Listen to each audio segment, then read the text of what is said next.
Hey, this is Matt Coplon. I am at the LPK headquarters right now, which is Alex Lepak's fabrication warehouse of sorts.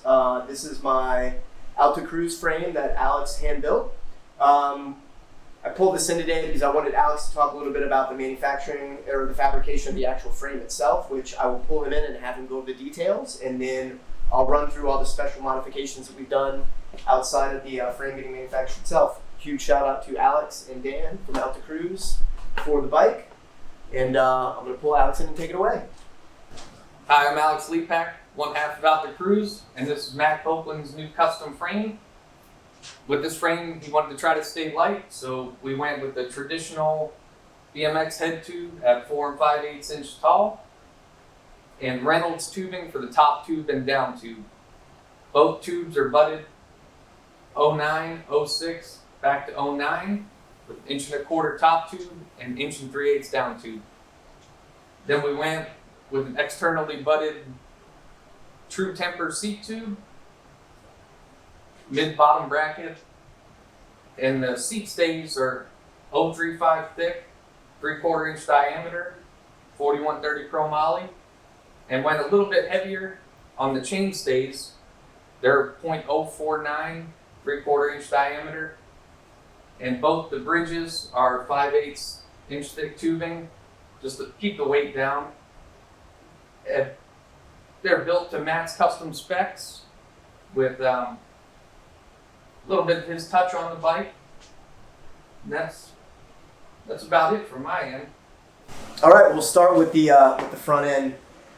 First off, these country bars, I actually have a stash of these that I bought years and years ago. I probably have 5 more pairs of these up in the loft at work, and I love these bars. I've been riding for probably 14 years. They're really small, they're 8.25, but I love the way they look, I love the way they feel, and they're incredibly light. So again, I'll be riding these for years to come. Always ride ODI long neck grips. That's the only grip I'll ride. It'll last forever, made in the States, which I'm really stoked on. The push stem is my go-to for sure, so shout outs to Mulville on that. I ride a 48 mil, always ride it with tie bolt upgrades. I do a Deco headset. I do Deco through forks in 28 mil, which are not being made right now. They'll be made in the future, but I've got a stash of those as well. And then this front wheel, we're going to experiment a little bit with. I just did a ride around Lake Okeechobee with this back in February. It held up well. Rode it probably 126 miles over gravel. It was pretty brutal. I'm just going to try to ride it on ramps for now. But it's actually a Dellorso front hub that we made in the Profile Machine Shop. So I just got straight gauge spokes on that. Built up to a Sun Durock rim. These Durock rims are the same weight as a carbon rim. And I've always ridden 28 hole front wheels, probably for the past 14 years or so. Actually, probably closer to 15, but I always do a 28 hole in the front. C4 front hub guard made in a Dellorso. That's a profile guard. And then this is a 3/8 profile peg that we kind of make intermittently.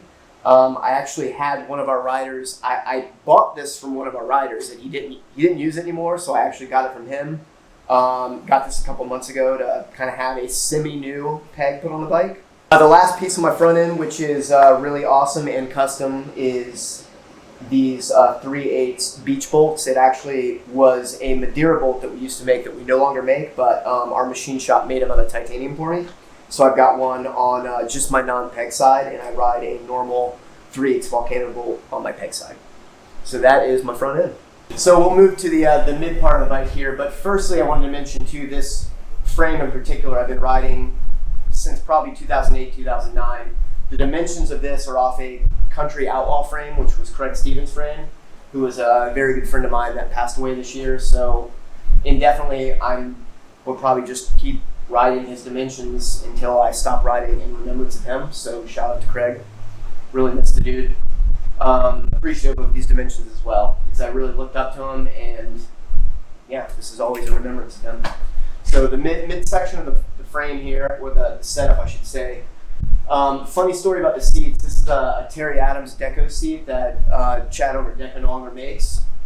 Terry had to switch to handmade seats because of certain moves he does where he actually rips the back end of the seat, so he has to continuously get them rebuilt and whatnot. So as a surprise, I got a box in the mail about 1.5 years ago, and it was from Terry. It was just all of his extra TA seats, which are super light.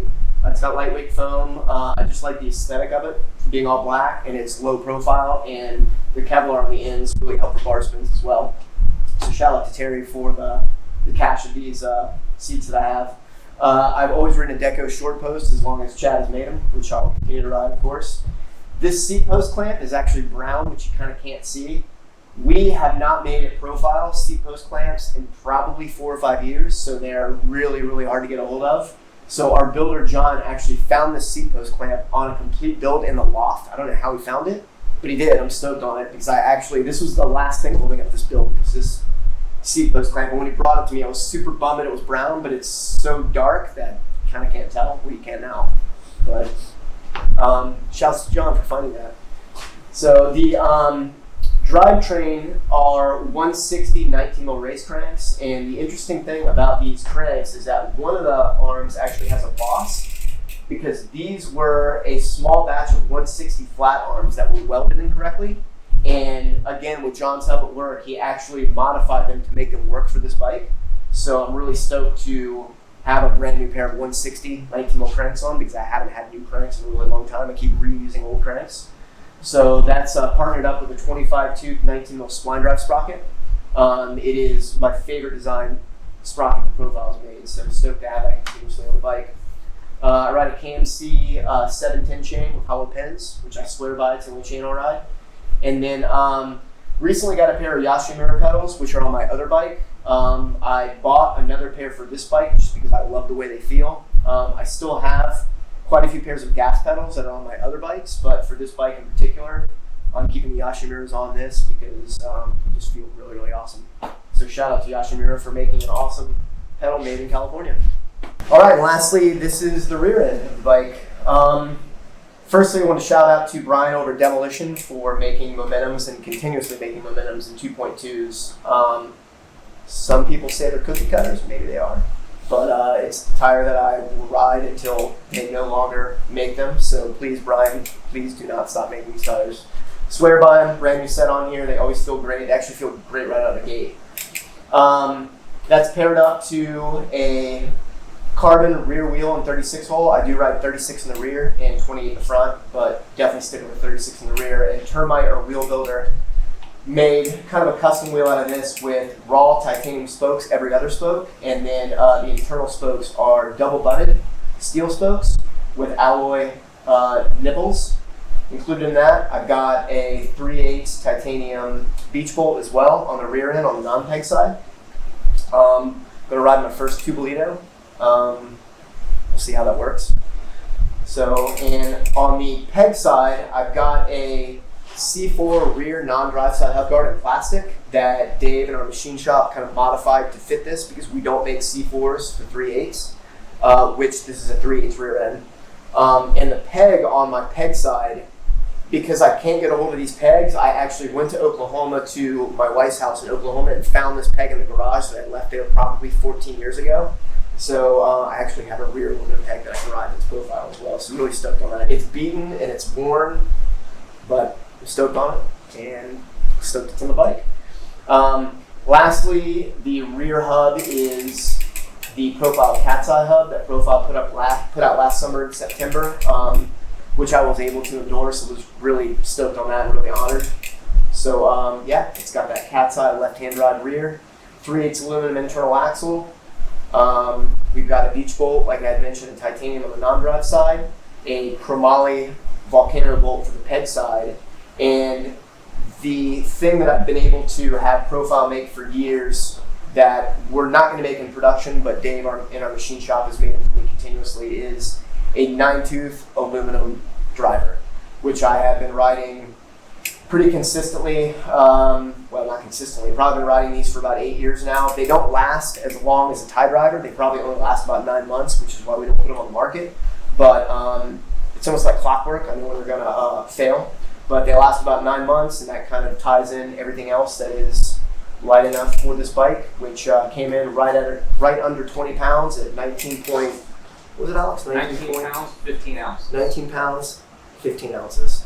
So I just wanted to get over 20. We made it happen. So shout out to Alex Lepak at LPK and Alta Cruz, and Dan Dellorso behind the camera for filming from Alta Cruz.